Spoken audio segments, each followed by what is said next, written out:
Hello students, स्वागत करते हैं आप सबका एक बार फिर से आपके अपने यूट्यूब चैनल अग्लोड कोर पर। तो आज फंक्शनल ग्रुप्स की IUPAC नेमिंग का ये दूसरा लेक्चर है। पिछले लेक्चर में आपने पढ़ा कि हम कार्बोक्सिलिक एसिड का किस प्रकार से नामकरण करते हैं। आज हम लोग देखने वाले हैं सल्फोनिक एसिड और ईस्टर। दो इसमें हम लोग फंक्शनल ग्रुप कवर करेंगे, एक सल्फोनिक एसिड और एक ईस्टर। क्योंकि इस लेक्चर्स में हम लोग क्या कर रहे हैं कि केवल नेमिंग ही नहीं पढ़ रहे हैं बल्कि उन ग्रुप्स की प्रॉपर्टीज़ भी पढ़ते चल रहे हैं ठीक साथ साथ। तो सबसे पहले हम सल्फोनिक एसिड की नेमिंग के बारे में आपको बताएंगे, उसके बाद फिर हम इसकी कुछ प्रॉपर्टीज़ पे देखेंगे रिएक्शन कैसे करता है, इसकी क्या क्या प्रॉपर्टीज़ हैं। तो स्टार्ट करते हैं सल्फोनिक एसिड से। जिस प्रकार से कार्बोक्सिलिक एसिड में आपने देखा कि COOH फंक्शनल ग्रुप कौन सा होता है, COOH। इसी प्रकार से सल्फोनिक एसिड का जो फंक्शनल ग्रुप है वो है SO3H। जब भी आपको ये मिल जाए SO3H कहीं पे लिखा हुआ मिल जाए तो आप समझ जाइए क्या है, सल्फोनिक एसिड है। पहली प्रॉपर्टी हम आपको बताते हैं सल्फोनिक एसिड की, जो बहुत ही इंपॉर्टेंट है कि सल्फोनिक एसिड भी एसिड है और कार्बोक्सिलिक एसिड भी एसिड है। लेकिन कार्बोक्सिलिक एसिड में आपने देखा था क्या था, COOH। फंक्शनल ग्रुप कौन सा था, COOH। आपको COOH दिखता था, आप कहते थे सर ये कार्बोक्सिलिक एसिड है। अब आपको जब SO3H दिखेगा तो ये क्या कहलाएगा, सल्फोनिक एसिड। तो दोनों में एक अंतर ये है कि एसिड तो दोनों हैं, लेकिन सर स्ट्रॉन्गेस्ट कौन सा है। क्योंकि जब भी एसिड एक दो एसिड आते हैं तो हम कंपेयर करने लगते हैं कि कौन सा ज़्यादा स्ट्रॉन्ग एसिड है, कौन सा वीक एसिड है। हालांकि दोनों ही स्ट्रॉन्ग एसिड हैं, लेकिन कार्बोक्सिलिक एसिड से भी एक कदम आगे है कौन, सल्फोनिक एसिड। तो sulphonic acid is stronger than carboxylic acid. Carboxylic acid से भी अच्छा एसिड कौन सा है, सल्फोनिक एसिड। ये पहला पॉइंट, पहली इसकी प्रॉपर्टी आपको याद रखना है। आप चलते हैं नेमिंग की तरफ। इसकी IUPAC जब आप लोग लिखेंगे, IUPAC नेमिंग इसका है एल्केन। बहुत ही सिंपल है, एल्केन सल्फोनिक एसिड। यानी हम लोग क्या करेंगे, इसका एल्केन सल्फोनिक एसिड के तौर पे नाम लिखेंगे। एल्केन यानी नंबर ऑफ कार्बन्स के आधार पे इसको हम लोग लिखेंगे। जैसे सबसे सिंपल अगर आपके सामने आए CH3SO3H, तो आप क्या देखेंगे, यहाँ पे एक कार्बन का नाम होता है मेथेन। तो इसका IUPAC नेमिंग होगा मेथेन सल्फोनिक एसिड। ठीक, बहुत ही सिंपल नाम है इनका। बस आपको क्या करना है, काउंट करना है कार्बन के नंबर्स को। जब आप कार्बोक्सिलिक एसिड देख रहे थे तो कार्बोक्सिलिक एसिड में COOH ग्रुप होता था, और COOH ग्रुप में आपने देखा कि एक कार्बन तो COOH में खुद है, लेकिन सल्फोनिक एसिड इसमें कोई कार्बन नहीं है। इसलिए यहाँ से हम लोग बस गिनेंगे तो वहाँ से जहाँ से सल्फोनिक एसिड लगा होगा नंबरिंग उसी को देंगे, लेकिन कार्बन केवल एक है, इसलिए इसका नाम क्या हो गया, मेथेन सल्फोनिक एसिड। इसी प्रकार से अगर हम लोग लिखते हैं CH3CH2SO3H, तो इसका नाम आप देख रहे हैं ग्रुप यहाँ पे लगा है सल्फोनिक एसिड। और ये यहाँ से काउंटिंग शुरू होगी, पहला कार्बन, दूसरा कार्बन, तीसरा कार्बन। और 3 कार्बन का नाम आपको पता है। 3 कार्बन हम लोग, एक कार्बन का नाम मेथेन, 2 कार्बन का नाम एथेन और 3 कार्बन का नाम प्रोपेन। तो इसका नाम क्या होगा, प्रोपेन। आपको सिंपली लिखना है प्रोपेन सल्फोनिक एसिड। बहुत ही सिंपल नाम है, आप बड़ी आसानी से इन नामों को लिख सकते हैं। बस आपको कार्बन की काउंटिंग करनी है। कार्बन की काउंटिंग के बाद आपको उसके आगे लगा देना है सल्फोनिक एसिड।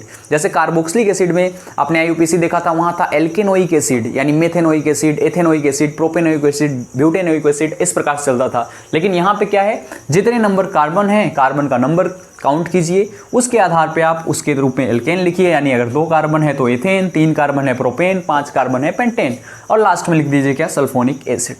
ये बहुत ही सिंपल इसका नामकरण है, बहुत ही साधारण तरीके से आप इसका नाम लिख सकते हैं। ये था इसका IUPAC नेमिंग। पहली प्रॉपर्टी मैंने इसकी आपको बता ही दी कि भाई ये कार्बोक्सिलिक एसिड से अच्छा एसिड होता है, यानी सल्फोनिक एसिड जो होता है वो कार्बोक्सिलिक एसिड से भी क्या है, बहुत बढ़िया एसिड है। दूसरी प्रॉपर्टी अगर हम बात करते हैं इनकी, तो एसिड तो है ही ये रिएक्शन किस प्रकार से करेंगे। जैसे इसके पहले आपने देखा कि जो कार्बोक्सिलिक एसिड थे उसके कुछ रिएक्शंस हम लोगों ने देखा था कि बीटा कीटो एसिड होता था तो CO2 यहाँ से हट जाता था। ठीक, और आपने देखा परॉक्सी एसिड जो होता था वो कार्बोक्सिलिक एसिड से भी वीक होता था। और भी कई सारी प्रॉपर्टी आपने देखी, जैसे एसिड था ब्लू लिटमस पेपर को रेड करता था, तो भाई ये भी एसिड है, ये भी क्या करेगा, ब्लू लिटमस पेपर को रेड कर देगा। बहुत ही सिंपल सी बात है, एसिड कोई भी होगा वो नीले लिटमस पेपर को लाल करता ही करता है, चाहे वो सल्फोनिक हो, चाहे कार्बोक्सिलिक हो, चाहे और कोई एसिड हो। ठीक, अब चलते हैं इसकी प्रॉपर्टीज़। नेक्स्ट जो प्रॉपर्टी है इसकी सेकेंड प्रॉपर्टी, जब आपके पास कोई भी सल्फोनिक एसिड है, जैसे मान लीजिए आपके पास है CH3SO3H, इस प्रकार से इस पे आप क्या करते हैं, बेस डालते हैं। बेस यानी जैसे सोडियम हाइड्रोक्साइड, मान लीजिए आपने इस पे क्या डाला, बेस डाला। तो एसिड और बेस आप छोटी क्लास में पढ़ते हैं 10th में कि कोई एसिड और कोई बेस किस प्रकार से रिएक्ट करता है। आपको पता होगा एक प्रकार का न्यूट्रलाइजेशन रिएक्शन होता है। सबसे पहले क्या करता है, एसिड और बेस आपस में रिएक्ट करके साल्ट और वाटर बनाते हैं। यहाँ भी वही होगा, एसिड अपना H+ देगा और बेस OH- और क्या बनेगा, एक साल्ट बनेगा। यहाँ पे CH3SO3Na, ये एक साल्ट है और साथ में H2O बन गया। ये साल्ट बेहद इंपॉर्टेंट है क्योंकि ये साल्ट क्या हुआ, इसमें सोडियम ने हाइड्रोजन को यहाँ से डिस्प्लेस किया और उसका प्लेस ले लिया इसने। इस साल्ट का जो नाम है वो है सोडियम मेथेन सल्फोनेट। इसका नाम आप लिख सकते हैं सोडियम मेथेन, एक कार्बन है क्योंकि इसलिए इसका नाम है मेथेन और सल्फोनेट। ये साल्ट बहुत इंपॉर्टेंट है। क्यों आपको बताया गया इस साल्ट के बारे में? देखिए, जैसे पहले हमने एसिड पे यानी सल्फोनिक एसिड पे हमने क्या डाला, सोडियम हाइड्रोक्साइड, एक साल्ट बना। अगर इसी साल्ट पे वापस अगर हम लोग क्या करें, इस साल्ट के ऊपर फिर से NaOH डाल देते हैं तो बहुत ही इंपॉर्टेंट एक अच्छा रिएक्शन होता है जो कि आप देखेंगे बहुत जगहों पे यूज होता हुआ। देखिए होगा क्या, फिर से अगर आप NaOH डाल देते हैं, फिर से बेस एक्सेस में डाल देते हैं तो ये जो NaSO3 और यहाँ से Na ये हट जाएगा, ये हट जाएंगे और बनाएंगे क्या, Na2SO3। ये ऑलवेज, ये हमेशा रिमूव होगा Na2SO3 और जो इस Na के साथ लगा हुआ होगा, जैसे यहाँ OH लगा हुआ है तो ये CH3 के साथ जुड़ जाएगा और बनाएगा CH3OH। आप देख रहे हैं ये अल्कोहल बन गया। OH कौन सा ग्रुप होता है, फंक्शनल ग्रुप है अल्कोहल, तो ये बन गया आपका मेथेनॉल, अल्कोहल बन गया। हुआ क्या, पहले हमने एसिड पे बेस डाला, बेस डालते एक साल्ट बना, उस साल्ट पे मैंने जब फिर से NaOH डाल दिया तो उसने क्या किया, अपना OH यहाँ पे लगा दिया, यानी NaSO3 हट गया यहाँ से और उसकी जगह पे क्या लग गया, OH लग गया। इंपॉर्टेंट ये है कि NaOH की जगह अगर हम कुछ और भी डालते, Na के साथ मान लो OH नहीं लगा होता, Cl होता तो वहाँ Cl लग जाता, Br होता तो Br लग जाता, I होता तो I लग जाता। यानी यहाँ अगर हम हैलोजेंस ले लें तो वो भी इसके साथ जुड़ जाएगा और एल्किल हैलाइड बन जाएगा। हैलोजेंस भी लगेंगे जिस प्रकार OH यहाँ लगा। जैसे आपके सामने हम अगर इसी को दूसरा एग्जांपल लें कि मान लो हमने फिर से इसको थोड़ा इरेज करते हैं, उसके बाद आपको फिर समझाते हैं। बहुत ही इंपॉर्टेंट रिएक्शन है, इसको याद रखना है आपको, ठीक। तो हमने क्या किया कि भाई हम सल्फोनिक एसिड ले रहे हैं, सल्फोनिक एसिड फिर से वही लेते हैं CH3SO3H। क्या कर रहे हैं इसके ऊपर, सर बेस डाल रहे हैं NaOH। NaOH जैसे ही हम डालेंगे ये क्या होगा, CH3SO3Na बन जाएगा। अब मैंने क्या कहा, ये बहुत इंपॉर्टेंट साल्ट है क्योंकि इसके ऊपर हम जो भी डालेंगे, मान लो इसके ऊपर हम लोग क्या डाल रहे हैं, हमने डाला इसके ऊपर NaOH। अभी आपको बताया कि Na और ये NaSO3 यानी Na2SO3 यहाँ से निकलेगा, बनने वाला प्रोडक्ट क्या होगा, OH लगेगा, बनेगा CH3OH। एक चीज़ जो यहाँ से रिमूव हुआ वो है Na2SO3, वो आपको यहाँ नीचे लिख दे रहे हैं Na2SO3। अगर इसी के ऊपर आप डाल देते हैं NaOH की जगह NaCl, तो NaCl डालते ही क्या होगा, फिर से वही प्रोसेस होगी, ये Na और Na2SO3 यहाँ से निकलेगा और Cl इस बार लगेगा, ये बनाएगा CH3Cl। इस बार आप देख रहे हैं क्या बन गया, एल्किल हैलाइड। पहली बार अल्कोहल बना, यानी हमने NaOH डाला तो OH लगा, NaCl डाला तो Cl लगा। NaBr अगर डाल दें इसी पे, हम मान लो NaBr डाल देते हैं तो यहाँ पे Br लग जाएगा और बन जाएगा CH3Br। बहुत ही इंपॉर्टेंट रिएक्शन। कई बार आप कन्वर्जन जब पढ़ेंगे ऑर्गेनिक्स में तो वहाँ पे बीच बीच में यूज होगा, इसलिए बहुत ही इंपॉर्टेंट है, आपको इसको याद करके रखना है। यानी Na के साथ हम जो ले रहे हैं वो यहाँ पे जुड़ जा रहा है इसके साथ। यानी हम Na के साथ अगर Cl ले रहे हैं तो Cl जुड़ रहा है, Br ले रहे हैं Br जुड़ रहा है, OH ले रहे हैं OH जुड़ रहा है। तो सोचिए कितनी इंपॉर्टेंट रिएक्शन है कि हम Na के साथ जो कुछ ले रहे हैं वो आसानी से यहाँ पे जुड़ जा रहा है और उसके जैसा प्रोडक्ट बन जा रहा है। हर बार आपका Na2SO3 निकलेगा, यहाँ भी Na2SO3 निकलेगा, यहाँ भी निकलेगा, क्योंकि वो तो इसको निकलना ही है, ठीक। तो ये बहुत ही इंपॉर्टेंट रिएक्शन था जो आपको याद रखना है। एक और हम इसका रिएक्शन बताते हैं कि मान लीजिए इसी के ऊपर आपने क्या कर दिया, इसी साल्ट के ऊपर अगर आपने वाटर डाल दिया, यानी साल्ट के ऊपर अगर आपने वाटर डाल दिया, एसिडिक वाटर डाल दिया, मान लीजिए आपने यहाँ पे लिखा है H2O और साथ में H+, तो ये आपका पूरा का पूरा SO3Na यहाँ से रिमूव हो जाएगा और बनने वाला एक नॉर्मल एल्केन होगा। जैसे यहाँ पे बचता क्या, CH3 और CH3 के साथ H जुड़ता तो ये बन जाता CH4। ये बहुत ही इंपॉर्टेंट रिएक्शन है, इसको एक बार मैं फिर से इधर बताता हूँ, आप इधर समझने का प्रयास कीजिए। हमने क्या कहा कि मान लीजिए एक साल्ट है, ठीक, यानी कोई भी साल्ट कैसे बनता है, इसको हटाते हैं यहाँ से, फिर आपको और अच्छी तरीके से समझाते हैं। एक बार इसको रिमूव करते हैं यहाँ से, फिर से देखिए किस प्रकार से ये हमारे पास एसिड बनता है। एसिड में हमने क्या किया, सल्फोनिक एसिड हमने लिया, जैसे CH3SO3H। हमने इस पे क्या डाला, सबसे पहले बेस डाला, बेस डाल के हमने साल्ट बना लिया। साल्ट कौन सा बन गया, CH3SO3Na। अब हम क्या कर रहे हैं कि इसके ऊपर एसिडिक वाटर डाल दें, तब क्या होगा, H2O डालते हैं H+ के साथ। देखिए जब एसिडिक वाटर आप इस पे डालेंगे तो ये यहाँ से रिमूव हो जाएगा और ये एल्केन बना लेगा, यानी ये बनेगा CH4। ठीक, इसी प्रकार से अगर मान लीजिए हमारे पास बेंजीन रिंग्स पे ये साल्ट होता, यानी हमारे पास जो COO या SO3 है ये Na यहाँ होता, इसके ऊपर आपके ऊपर H2O डालना होता है, इसके ऊपर एसिडिक वाटर डालना होता, तो ये पूरा रिमूव हो जाएगा यहाँ से और बनेगा नॉर्मली बेंजीन बच जाएगा। तो ये भी एक बहुत ही इंपॉर्टेंट रिएक्शन है सल्फोनिक एसिड का, आपको याद रखना है। हमने क्या कहा कि सल्फोनिक एसिड के ऊपर आप बेस डालिए, बेस डाल के साल्ट तैयार कीजिए। ठीक, इस साल्ट के ऊपर NaOH डालेंगे, OH लगेगा, ये हटेगा, इतना OH लगेगा। इस साल्ट के ऊपर आप NaCl डालेंगे, ये हटेगा, Cl लगेगा। इस साल्ट के ऊपर आप NaBr डालेंगे, ये हटेगा, Br लगेगा। इस साल्ट के ऊपर अगर आप वाटर डाल देते हैं H+ की प्रेजेंस में, तो ये पूरा का पूरा रिमूव हो जाएगा और बनने वाला एक नॉर्मली एल्केन बन गया। अगर बेंजीन रिंग पे यही साल्ट लगा हुआ है इस प्रकार का, तो आप उस पर वाटर और H+ डालते हैं तो डायरेक्ट क्या हो जाएगा, रिमूव हो जाएगा और आपका बेंजीन बन जाएगा। तो ये था आपका सल्फोनिक एसिड से रिलेटेड बातें, इनकी IUPAC और इनकी प्रॉपर्टीज। चलते हैं थर्ड फंक्शनल ग्रुप की तरफ। तीसरा जो फंक्शनल ग्रुप आपको पढ़ना है वो है एस्टर, बहुत ही इंपॉर्टेंट है। एस्टर भी अच्छा खासा आपके एग्जाम में पूछा जाता है। तो थर्ड है एस्टर। दो पढ़ चुके हैं आप, कार्बोक्सिलिक एसिड हो गया, सल्फोनिक एसिड हो गया। अब पढ़ते हैं हम लोग एस्टर की तरफ। एस्टर का जो ग्रुप है वो होता है RCOOR-। यहाँ R और R' दोनों ही क्या है, एल्किल ग्रुप हैं। CH3 C2H5 इस तरह के ग्रुप्स हैं। जैसे अब देखिए एस्टर का IUPAC सबसे पहले हम पढ़ते हैं।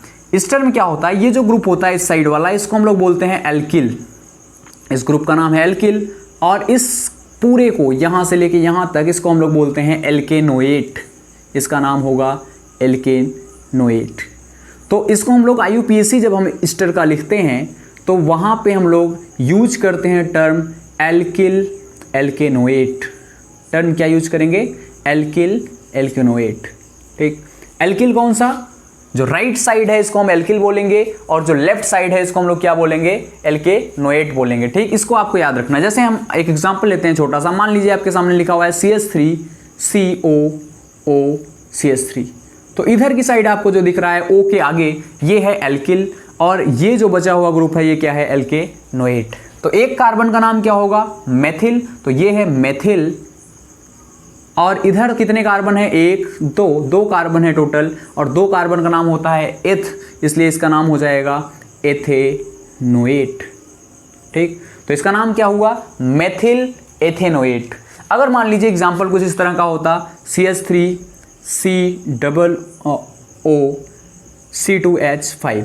इस बार क्या होगा, यहाँ पे देखिए कितने कार्बन हैं, C2H5 ऐसे भी लिखा जा सकता है, या ये C2H5 थोड़ा और इसको अगर हम लोग लॉन्ग चेन में लिखना चाहें तो ऐसे भी लिखा जा सकता था CH2CH3। तो यहाँ आप देख रहे हैं दो कार्बन और दो कार्बन का नाम एथ होता है। और इधर वाले को हम कैसे लिखते हैं, एल्किल। एल्किल मतलब एथिल, तीन कार्बन होता प्रोपिल, चार कार्बन होता ब्यूटिल। तो दो कार्बन का एथिल यानी एथिल, और इधर वालों को क्या बोलते हैं, एल्केनोएट। और एल्केनोएट में भी कितने कार्बन हैं, एक, दो कार्बन का नाम यहाँ भी होगा एथ और ये हो जाएगा एथेनोएट। ठीक, इधर का एथिल और एथेनोएट। ठीक, बराबर है इस बार दो के दोनों।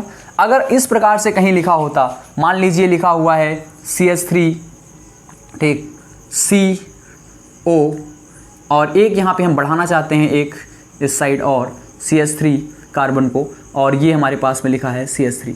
तो इधर कितने कार्बन, एक कार्बन का नाम मेथिल, इसका नाम हो जाएगा मेथिल। और इधर देखते हैं कितने कार्बन, एक, दो, तीन, और तीन कार्बन का नाम क्या होता है, प्रोप। तो प्रोप का मतलब होगा यहाँ पे प्रोपेनोएट। तो बहुत ही सिंपल इसका IUPAC नाम है। आप राइट हैंड साइड देखिए उसको एल्किल बोलेंगे, जैसे एक कार्बन था तो मेथिल, और इधर तीन कार्बन थे तो उसका नाम क्या हो गया, प्रोपेनोएट हो गया। इसी प्रकार से इसमें साइक्लिक भी आप नाम देख सकते हैं। जैसे मान लीजिए अगर इस प्रकार से आपके सामने लिखा हुआ है साइक्लिक कंपाउंड कोई लिखा हुआ है, बस ध्यान ये रखना है कि एल्किल आपको राइट हैंड साइड वाले को लेना है और लेफ्ट हैंड साइड वाले को एल्केनोएट। डायरेक्टली आप देखें तो जिस कार्बन से O लगा हुआ है, C डबल बॉन्ड O, इसको हम इस तरह से भी लिखते हैं R C double bond O O R dash.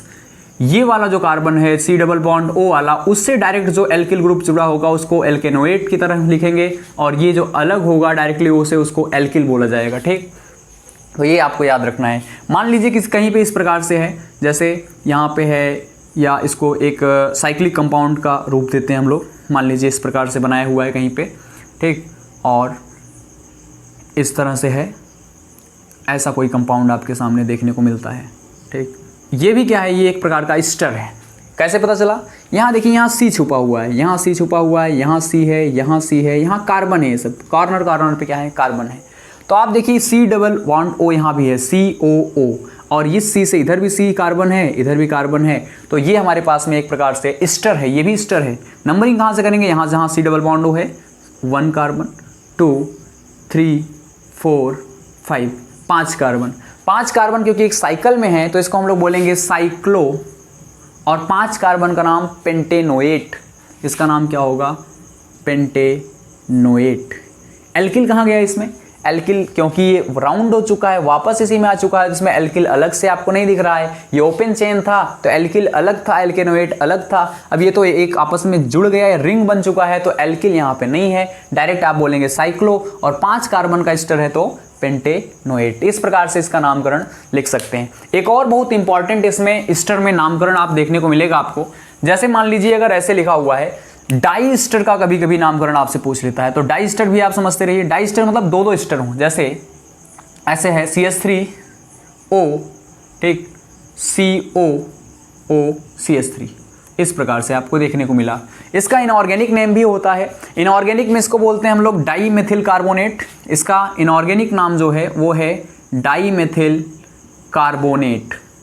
लेकिन अगर हम, क्योंकि ये एस्टर है, देख रहे हैं आप, C डबल बॉन्ड O इधर भी है, और इधर से काउंट करें तो COO, इधर भी एस्टर, इस साइड भी एस्टर, इस साइड भी एस्टर, यानी ये डाई एस्टर है। और डाई एस्टर का नाम कैसे लिखेंगे, इधर की साइड आप देख रहे हैं एक कार्बन, इस साइड भी एक कार्बन, तो दोनों साइड एक एक कार्बन, और एक कार्बन को आप मेथिल बोलते हैं, तो इसका नाम भी हो जाएगा, 2 बार मेथिल है तो इसका नाम होगा डाई मेथिल, और एक कार्बन इसका जो एस्टर के रूप में है उसके रूप में, यानी C डबल बॉन्ड O वाला एक कार्बन को हम लोग क्या बोलते हैं, मेथेनोएट, तो इसका नाम होगा डाई मेथिल मेथेनोएट। ये इसका यूपीएससी नेमिंग है, और ये इसका क्या है, इनऑर्गेनिक नेमिंग है, क्योंकि एक इनऑर्गेनिक कंपाउंड के तौर पे भी देखा जाता है, तो इसको इनऑर्गेनिक नाम, इसका अकार्बनिक नाम इसका ये है डाई मेथिल कार्बोनेट, और इसका ऑर्गेनिक में जो नाम है आप IUPAC नेमिंग जो इसको बोलते हैं वो है डाई मेथिल मेथेनोएट। इसी प्रकार से एक कंपाउंड ऐसे भी आप बना सकते हैं, मान लीजिए ऐसे लिखा है CH3O, ठीक, COO, और इधर लिखा है CH2 CH3, ऐसे। अब देखिए आप, इधर 2 कार्बन हैं, इधर 1 कार्बन, और ये आपका क्या है, एस्टर ग्रुप है। अब आपको दिख रहा है यहाँ पे डाई एस्टर है, ठीक, डाई एस्टर फिर से आ गया, और एक साइड एथिल एक साइड मेथिल, तो इसको आप डबल बार लिखना पड़ेगा। इस बार दोनों मेथिल नहीं है इसकी तरह, दोनों मेथिल, तो इस बार क्या लिखेंगे, पहले बड़े वाले ग्रुप यानी ABC अल्फाबेट में जो पहले आए एथिल, तो हम लिखेंगे एथिल, फिर इस वाले ग्रुप का नाम मेथिल, और फिर एक कार्बन का एस्टर यानी डाई एस्टर, तो आपका ये क्या हो जाएगा, मेथेनोएट। इसका नाम होगा एथिल मेथिल मेथेनोएट, ठीक। इनका नाम भी आप अच्छी तरीके से याद रखिए। ये थे एस्टर के IUPAC नेमिंग, हमने साइक्लो कंपाउंड्स में भी आपको बताया, और ओपन चेन का भी एस्टर का आपको कंपाउंड्स का नाम किस प्रकार से लिखते हैं आपके सामने हमने बताया इसको। आप इसको एक बार स्क्रीनशॉट ले सकते हैं इसका, और याद रख सकते हैं किस प्रकार से हम लोग एस्टर का नामकरण करते हैं। चलते हैं अब इसकी प्रॉपर्टीज़ की तरफ, क्योंकि हम लोग केवल IUPAC नेमिंग नहीं पढ़ रहे हैं, बहुत ही इंपॉर्टेंट है कि IUPAC नेमिंग के साथ साथ हम क्या कर रहे हैं, हम इसकी प्रॉपर्टीज़ को भी पढ़ते चल रहे हैं। तो एस्टर की प्रॉपर्टीज़ बहुत इंपॉर्टेंट हैं। अगर आपको इसकी प्रॉपर्टीज़ नहीं पता है तो इसके नाम से आप केवल इसका नाम लिख सकते हैं, IUPAC नेमिंग कर सकते हैं, लेकिन इसके बारे में जानकारी आपको और ज़्यादा हो, इनके रिएक्शंस कैसे होते हैं, तो आपको इनकी प्रॉपर्टीज़ आनी चाहिए, ठीक। तो प्रॉपर्टीज़ में हम लोग शुरू करते हैं एस्टर की। जैसे आपने कार्बोक्सिलिक एसिड की प्रॉपर्टी देखी, सल्फोनिक एसिड की प्रॉपर्टीज़ देखी। सल्फोनिक एसिड में हालांकि खास कुछ बहुत ज़्यादा प्रॉपर्टीज़ नहीं थे, लेकिन यहाँ पे आप क्या करेंगे, कई सारी प्रॉपर्टीज़ देखेंगे। सबसे पहली प्रॉपर्टी कि एस्टर जो है एसिड नहीं है। अभी तक जो हम लोगों ने ग्रुप पढ़ा वो क्या थे, वो एसिड थे, ठीक। कार्बोक्सिलिक एसिड भी एसिड था और सल्फोनिक एसिड भी एसिड था। आपको ये भी बताया कि सल्फोनिक एसिड जो होता था स्ट्रॉन्गर एसिड है, किससे, कार्बोक्सिलिक से भी अच्छा कौन है, सल्फोनिक। लेकिन ये न्यूट्रल है। एस्टर क्या है, न एसिड है न बेस है, इट इज़ न्यूट्रल कंपाउंड। तो ईस्टर जो भी होते हैं वो कैसे होते हैं, न्यूट्रल होते हैं। पहली प्रॉपर्टी इसकी, जब न्यूट्रल हैं तो न तो ये ब्लू लिटमस पेपर को रेड करेंगे और न रेड को ब्लू करेंगे, यानी ये इसका लिटमस पेपर पर कोई चेंज, कलर चेंज नहीं होगा। ठीक, सेकंड प्रॉपर्टी ईस्टर की बात करते हैं। तो ईस्टर हैज़ फ्रूटी स्मेल। इसका क्या होता है, स्मेल बहुत अच्छा होता है। फ्रूटी स्मेल का मतलब फलों में जो स्मेल होती है ना, जैसे आप पाइनएप्पल की बात करें अगर, तो पाइनएप्पल में आप देखेंगे ना तो वहाँ एथिल एथेनोएट, एथिल एथेनोएट का मतलब ये जो कंपाउंड है CH3 CH2 C double bond O, ठीक, यहाँ पे अगर हम लोग इसको बनाएं एथिल एथेनोएट को तो CH3 COO CH2 CH3 ये कंपाउंड, इसका नाम क्या है, इधर एथिल इधर एथेनोएट। तो एथिल एथेनोएट जो होता है वो पाइनएप्पल में पाया जाता है। पाइनएप्पल आप सब खाए होंगे, उसकी स्मेल देखिए कितनी अच्छी होती है, तो वो फ्रूट का जो स्मेल है इसी के कारण होता है। ऐसे ही जितने भी फ्रूट होते हैं ना उसमें ईस्टर के कुछ कंपाउंड्स पाए जाते हैं जिसमें बहुत ही अच्छी स्मेल होती है, और इसी फ्रूटी स्मेल के कारण जो इसका हम यूज कर लेते हैं अलग अलग जगहों पे, जैसे कुछ सिरप बनाने में, दवा बनाने में इसका यूज कर लेते हैं। परफ्यूम बहुत अच्छा एग्जाम्पल है इसका। परफ्यूम में क्या होता है, ईस्टर्स होते हैं, ठीक, ईस्टर के कंपाउंड्स होते हैं, तो परफ्यूम में ईस्टर का ही यूज़ किया जाता है। आप देखते हैं अलग अलग वैरायटीज़ के, अलग अलग फ्लेवर्स के आपको परफ्यूम दिखाई देते हैं, ठीक। तो आप जो डीओ वगैरह होता है उसमें भी क्या पाया जाता है, ईस्टर पाया जाता है। एक और बहुत इंपॉर्टेंट चीज़ कि अगर कभी जैसे परफ्यूम की मान लो एक बॉटल है आपके पास, ठीक, और वो आधा भरा हुआ है, ठीक, तो जब आधा भरा रहता है तो क्या होता है कि वो अगर आप धूप में रखते हैं तो एक्सपेंड होते हैं, इसमें कुछ ऐसे कंपाउंड्स मिलाए जाते हैं उसके साथ कि वो अगर आप धूप में रख दिए या उसको हीट मिलती है तो वो एक्सपेंड होते हैं और ब्लास्ट हो सकते हैं, ठीक। आपने हो सकता है देखा हो कि कई बार परफ्यूम आप अगर धूप में रख देते हो उसकी बॉटल को तो ब्लास्ट हो जाए, आप सोचते होंगे इसमें क्या हो गया, तो ये एक्सप्लोजिव की तरह काम करते हैं, ठीक, थोड़ा सा विस्फोटक होते हैं, ब्लास्ट कर जाते हैं। तो आपने पढ़ा ईस्टर न्यूट्रल है। ईस्टर क्या करता है, लिटमस पेपर पे कोई भी कलर चेंज नहीं करता है। इसके अलावा आपने देखा कि ईस्टर जो होता है फ्रूटी स्मेल रखता है, थोड़ा एक्सप्लोजिव भी होता है उसमें जब कंपाउंड्स मिला दिए जाते हैं, यानी इसका अलग अलग प्रयोग है। एक बहुत इंपॉर्टेंट आपने नाम सुना होगा सोडियम बेंजोएट का, नहीं सुना तो आप यहाँ पे देख लीजिए, उसका नाम क्या है, सोडियम बेंजेनोएट। सोडियम बेंजेनोएट क्या होता है, जैसे बेंजीन रिंग है इस पे COO लगा है, ये क्या है, सोडियम बेंजोनेट। ये क्या काम करता है कि जो सोडियम बेंजोनेट होता है ना, ये प्रिजर्वेटिव की तरह यूज होता है, यानी खाद्य पदार्थों में परिरक्षक का काम करता है। जो खाद्य पदार्थ होते हैं, भोजन वगैरह वाली सामग्रियां होती हैं जो लंबे समय तक सुरक्षित रखनी है, उसमें ये मिलाए जाते हैं और ये उसको, जैसे आप चिप्स खाते होंगे या बिस्किट खाते हैं, हो सकता है उसमें सोडियम बेंजोएट मिलाया जाए क्योंकि जिससे उसकी जो आयु है वो लंबे समय तक उसकी गुणवत्ता वैसी ही बनी रहे। तो जिसको भी हम पैकिंग करने वाली जितनी भी फूड आइटम्स होते हैं उन सब में सोडियम बेंजोएट फूड प्रिजर्वेटिव की तरह मिलाया जाता है, वो भी एक प्रकार का क्या है, ईस्टर है। ईस्टर का ही कंपाउंड है सोडियम बेंजोएट, ईस्टर से ही बनता है। तो ये इस प्रकार से कई तरह के ईस्टर के क्या हैं, यूज हैं। कुछ आपको इसके अगर हम लोग रिएक्शंस की बात करते हैं तो जो रिएक्शंस होता है ये बनता कैसे है, आपको जब फर्स्ट वाले लेक्चर मैंने बताया था कार्बोक्सिलिक एसिड, तो उसमें आपको समझाया था कि जब एसिड और अल्कोहल रिएक्ट करते हैं तब क्या बनता है, ईस्टर बनता है। याद नहीं हो तो फिर से एक बार हम बताते हैं। मान लीजिए कहीं पे है CH3 COOH, ये एसिड है, और एक हम ले लेते हैं कोई अल्कोहल जैसे C2H5OH। तो जब एक एसिड और एक अल्कोहल आपस में रिएक्ट करता है तो ईस्टर बनता है। इसी प्रोसेस को तो हम लोग बोलते थे एस्टरिफिकेशन, ठीक। होता क्या था, एसिड का OH और अल्कोहल का H बहुत इंपॉर्टेंट है क्योंकि एसिड अक्सर H+ देता है, H देता है, लेकिन एस्टरिफिकेशन में नहीं। एस्टरिफिकेशन में एसिड का क्या होता है, OH, और अल्कोहल का क्या होता है, H। ये आपस में रिएक्ट करके वाटर यहाँ से रिलीज होता है और जो बनता है वो होता है, बचता है ईस्टर, यानी बनने वाला प्रोडक्ट होगा CH3 COO C2H5। ये एक प्रकार का क्या बना, ईस्टर बना। तो ईस्टर बनाना अगर आपको हो तो आप एसिड और अल्कोहल की मदद से इसको बना सकते हैं। कोई मान लो साइक्लिक कंपाउंड है, उसमें भी ऐसा ही हो सकता है। मान लीजिए कोई साइक्लिक कंपाउंड इस प्रकार से है, यहाँ पे क्या है COOH, और इस प्रकार से इसमें यहाँ पे क्या लगा हुआ है, OH। ये हमारे पास में दो कंपाउंड, एक साइक्लिक कंपाउंड जैसा ऐसा बना हुआ है। ओपन चेन है, यानी एक ही कंपाउंड है हमारे पास, इसमें दो जगह पे दो अलग अलग ग्रुप हैं। अगर इसको हम लोग थोड़ा सा H+ देते हैं, यानी एसिडिक इन्वायरमेंट में इसको डालते हैं, तो ये क्या होगा, एसिड का OH और अल्कोहल का H ये आपस में रिएक्ट करेंगे, H2O यहाँ से निकल जाएगा और बचेगा जो वो ईस्टर बनेगा, यानी यहाँ पे देखो ईस्टर इस प्रकार से बनेगा, ये बना C डबल बॉन्ड O, ये O है इसके पास, और ये जो O है ये डायरेक्ट यहाँ से जुड़ जाएगा, ज्वाइंट हो जाएगा, और ये आप देख रहे हैं ये रिंग का कार्बन कुछ इस प्रकार से आपको दिखाई देगा। ठीक, तो इस तरह के कंपाउंड्स आपको दिखाई देंगे यहाँ पे, क्योंकि कार्बन है तो ये भी क्या है, एक प्रकार का ईस्टर। ये क्या बना, ईस्टर बना, साइक्लिक ईस्टर बना यहाँ पे। तो ईस्टर कब बनता है, जब एसिड और अल्कोहल आपस में रिएक्ट करते हैं तो क्या बनता है, ईस्टर और वाटर बनता है। इस प्रोसेस को हम लोग ईस्टरीफिकेशन के नाम से भी क्या करते हैं, जानते हैं। ठीक, तो ये आपके पास कुछ इंपॉर्टेंट था ईस्टर के बारे में, हमने बताया आपको। आज हमने 2 फंक्शनल ग्रुप कवर किए, ईस्टर और सल्फोनिक एसिड।